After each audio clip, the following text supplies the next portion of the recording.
দর্শক আসসালামু আলাইকুম ভিউয়ার্স, আশা করি সবাই ভালো আছেন।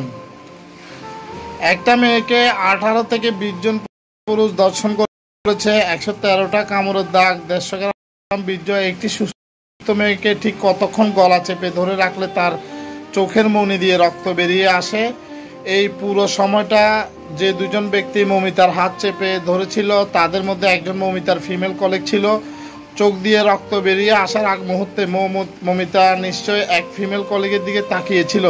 চোখের ভাষায় বারবার বোঝানোর চেষ্টা করেছিল, আমাকে বাঁচাও, তুমিও তো একটা মেয়ে। আহারে জীবন। দর্শক, ঘটনাটি ঘটেছে, ঘটনাটি বাংলাদেশের নয়, এই ঘটনাটি হচ্ছে কলকাতার ঘটনা। সবাই সম্পূর্ণ ভিডিওটি দেখবেন, এরপর আপনাদের মূল্যবান মতামত কমেন্টে জানাবেন।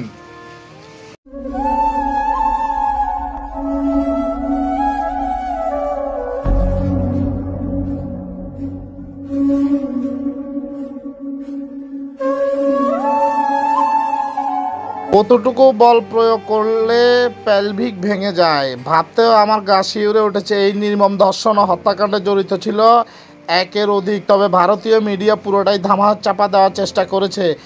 এর কারণ কি? সম্পূর্ণ ভিডিওটি দেখবেন, আপনাদের মূল্যবান মতামত কমেন্টে জানাবেন। পশ্চিমবঙ্গের কলকাতা মাল্টি সুপার স্পেশালিটি সরকারের হাসপাতাল আরজি করের মেডিকেল শিক্ষার্থী মৌমিতা দেবনাথের খুন ও ধর্ষণের প্রতিবাদে উত্তাল পশ্চিমবঙ্গ সহ গোটা ভারত। এই ঘটনায় বিচারের দাবিতে রাজ্য জুড়ে শিক্ষার্থীর সাথে আন্দোলনে নেমেছে বাম, বিজেপি ও কংগ্রেস। বুধবার 14 আগস্ট রাতে রাত দখল কর্মসূচি নিয়েছে রাজ্যের মহিলারা।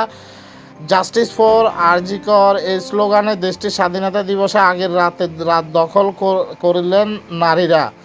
রাজ্যের বিভিন্ন প্রান্ত থেকে নারী নির্যাতন প্রতিবাদ আন্দোলন সংগঠিত হয়ে স্বাধীনতা দিবসের রাতে অভিনব এবং প্রতিবাদ নামেন পশ্চিমবঙ্গ, দিল্লি, উত্তরপ্রদেশ, কর্ণাটক, মহারাষ্ট্র, হরিয়ানা, পাঞ্জাব, গুজরাট সহ অন্যান্য রাজ্যের মহিলারা। নারীদের সাথে রাস্তায় প্রতিবাদ মিছিলে রাত জাগের সাধারণ মানুষও।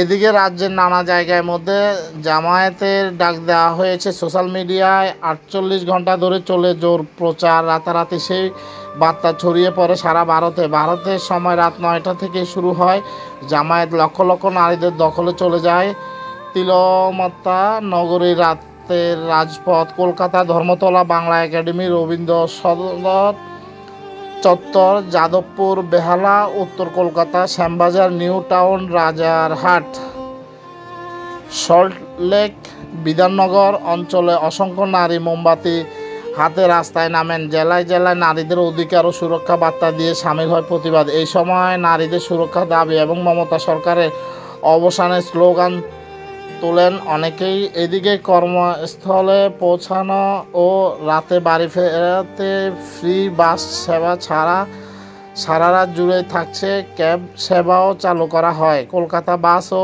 পেডিয়ারের পক্ষ থেকে রাতে মহিলাদের বিনামূল্যে বাস সেবা দেওয়া হবে বলে জানানো হয়।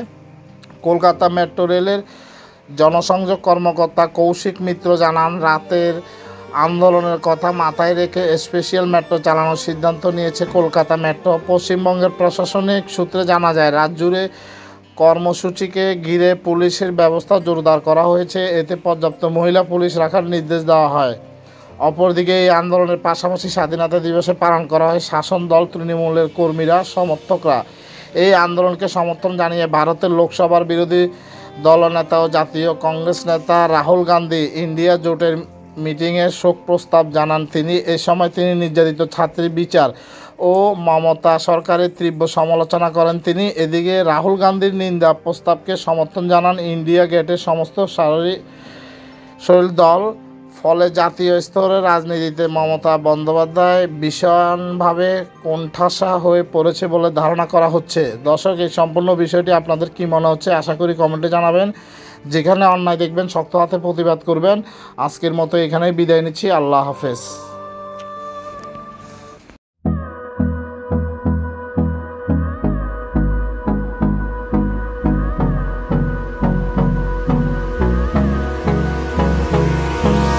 Hold me close till I get up. Time is barely on our side.